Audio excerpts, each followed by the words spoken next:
I'm really nervous, so I might be reading a lot, and I was like doing a little meditation back there to get myself centered. I'm also a crier, so if I cry, bear with me. But hi everyone, it is such a pleasure to be here with each of you tonight. My name is Kallie, and tonight I would like to share a bit about my experience with Front Porch.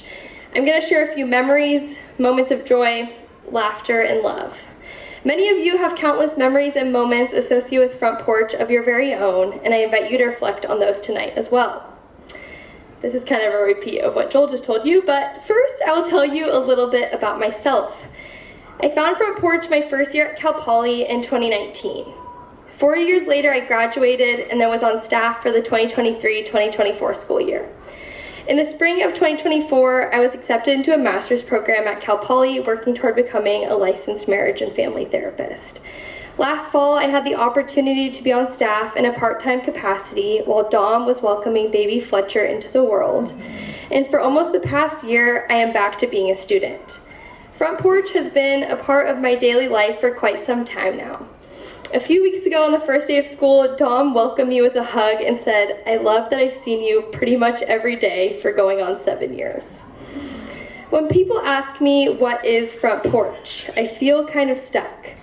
Imagine trying to sum up your home, physically and metaphorically, your safe space, your community, all in one sentence to a stranger.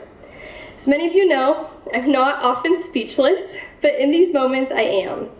So tonight, I'm going to try and answer this question of what is Front Porch with all of you. Oftentimes when I'm asked by a new friend or in an interview what Front Porch is, I say Front Porch is a community hub for college students. It is a space, but more specifically, it is a gathering space. It is a space where connection happens.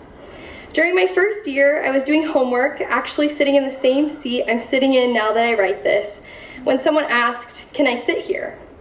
I looked up to a warm smile, and there was Mo. Who knew that a lack of seats in a crowded space, where two people are essentially forced to face each other, would lead me to my future roommate, my sister by choice, my best friend. Over the years, I have met so many special people in the space that is Front Porch.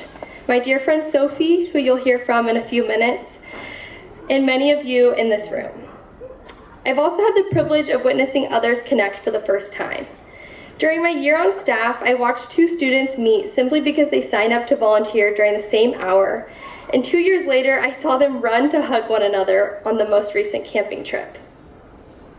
When Jackie Parker comes to cook dinner, she likes to ask students about their experiences in the space. I specifically remember her asking if Front Porch was a good place to find a date. And while I'm not trying to advertise Front Porch as a dating service, as I said, it is a space for connection. I watched my best friend Mo, 4 years after we met, meet her now fiance Wes on a Front Porch camping trip. Woo! And get engaged on another Front Porch camping trip. 2 years ago, at a volunteer game night, I watched 2 people I care deeply about, Jacob and Aya. I'm actually wearing Aya's dress right now, so shout out Aya. Meet for the first time, and I've loved watching their relationship flourish. People meet, connect, and fall in love, both platonically and romantically, in this space every single day. I've asked myself why that is. Is it simply because Front Porch exists as a space?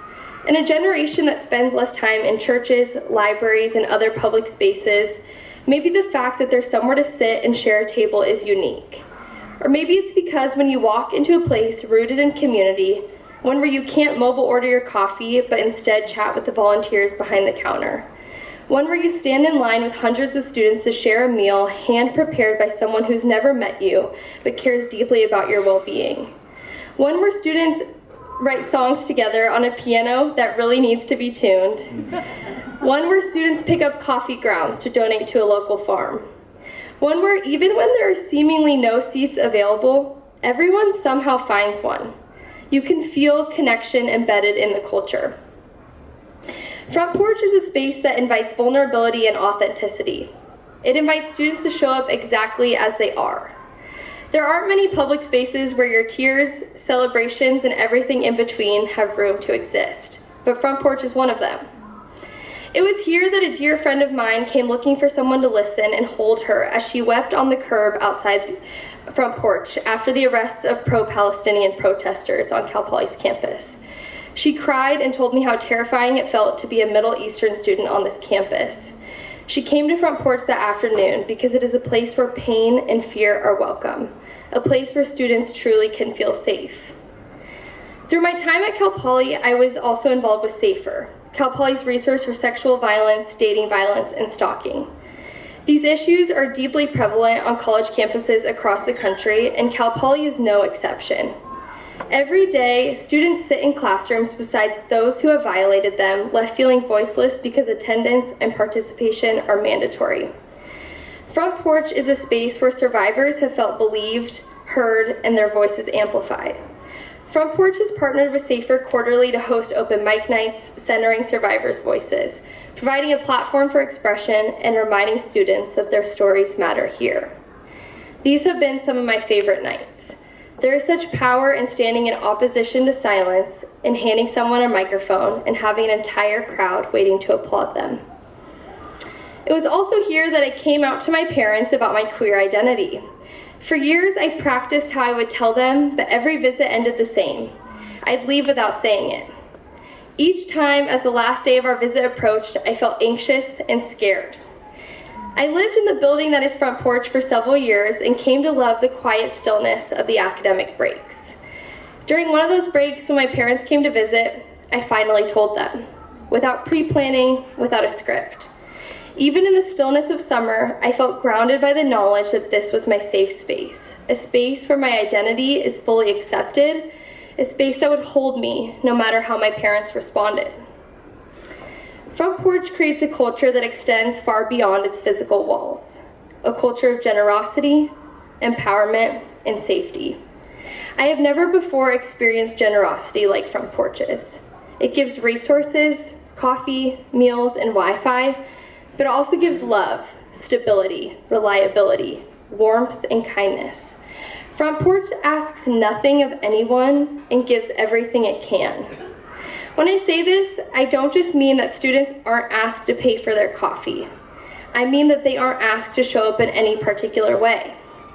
You don't have to be polished or prepared, certain or confident. You can show up tired, joyful, overwhelmed, curious, or quiet, and you will still belong.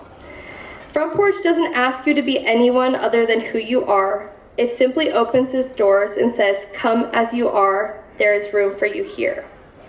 And that, to me, is the heart of Front Porch. It's not just a building or a free coffee house. It's a living, breathing community built on kindness, shared meals, and small moments of grace. Front Porch has shaped me in ways I will spend the rest of my life uncovering.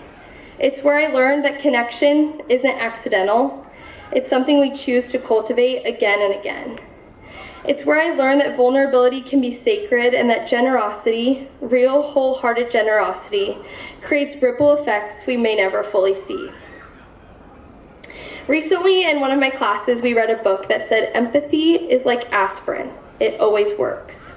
And when I read that, I immediately thought of Front Porch, because Front Porch always works.